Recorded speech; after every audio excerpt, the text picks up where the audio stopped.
भारत सरकार अधिनियम 1935।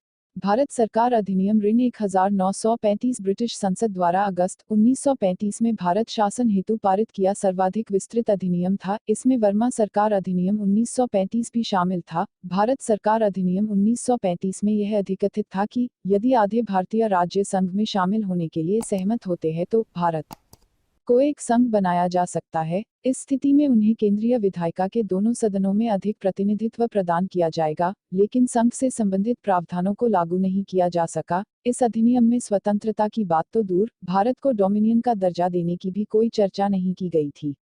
1935 के अधिनियम ने प्रांतों की तत्कालीन स्थिति में सुधार किया था क्योंकि इसमें प्रांतीय स्वायत्तता के प्रावधान को शामिल किया गया था। इस व्यवस्था के अनुसार प्रांतीय सरकारों के मंत्रियों को विधायिका के प्रति उत्तरदायी बनाया गया, साथ ही विधायिका के अधिकारों में वृद्धि भी की गई। हालांकि पुलिस जैसे छह विषय अभी भी सरकार के प्राधिकार में ही थे। मतदान के अधिकार भी सीमित ही रहे क्योंकि अभी भी कुल जनसंख्या के 14% भाग को ही मतदान करने का अधिकार प्राप्त था। गवर्नर जनरल और गवर्नरों की नियुक्ति अभी भी ब्रिटिश सरकार के द्वारा की जाती थी और वे विधायिका के प्रति उत्तरदायी भी नहीं थे। यह अधिनियम कभी भी उन उद्देश्यों को प्राप्त नहीं कर पाया जिनकी प्राप्ति के लिए राष्ट्रीय आंदोलन संघर्ष कर रहा था।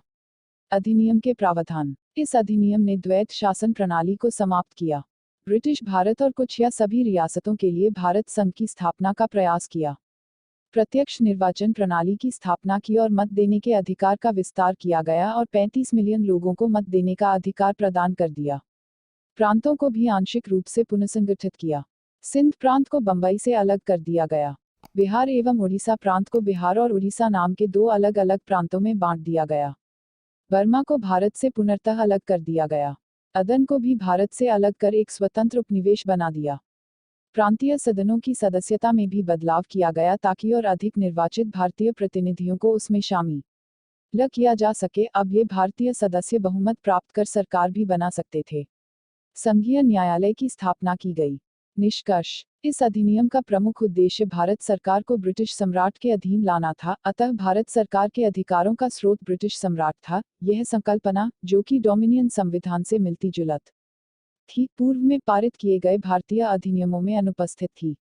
हालांकि 1935 के अधिनियम में प्रांतीय स्वतंत्रता जैसे कुछ उपयोगी और महत्वपूर्ण सुधार शामिल थे, लेकिन फिर भी भारत सरकार अधिनियम 1935 भारत के संवैधानिक विकास के इतिहास का वह बिंदु था जहां से पीछे की ओर नहीं लौटा जा सकता था।